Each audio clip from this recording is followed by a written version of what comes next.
એટલા માટે ઘણા લોકોને મારી વાત કડવી લાગશે. બેન્ડવાળા મિત્રોને પણ કેમ છું, આદિવાસી વિસ્તારોમાં 250 બેન્ડ છે. 250 બેન્ડના જે મેન છે રોકીસ્ટારના બેન્ડ પિન્ટુભાઈને પણ વિનંતી કરું છું, 1.5 લાખ રૂપિયા, 1,20,000, 1,30,000 આટલી બધી ફી લેવાનું તમે પણ બંધ કરજો. બહુ બધી રજૂઆતો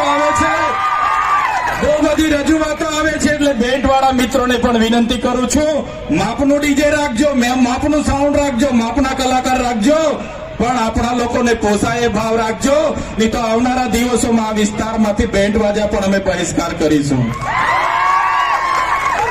મારા યુવાન મિત્રો, 11 વાગ્યાથી નાચવા પડો છો, 5 વાગ્યા સુધી નાચો છો, કૂદો છો. કુદરતની દેન છે આદિવાસીઓ પર. આખી રાત નાચશે પછી પણ થાકશે નહીં. પણ નાચવાની સાથે સાથે તમારું લક્ષ્ય શું છે, તમારો ધ્યેય શું છે, એ તમારે નક્કી કરવું પડશે.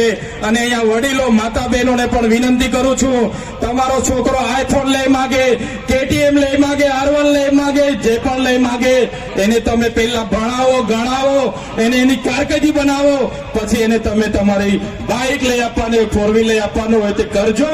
પણ આપણા બાળકોને શિક્ષિત કરવાની જવાબદારી આપણી બધાની છે.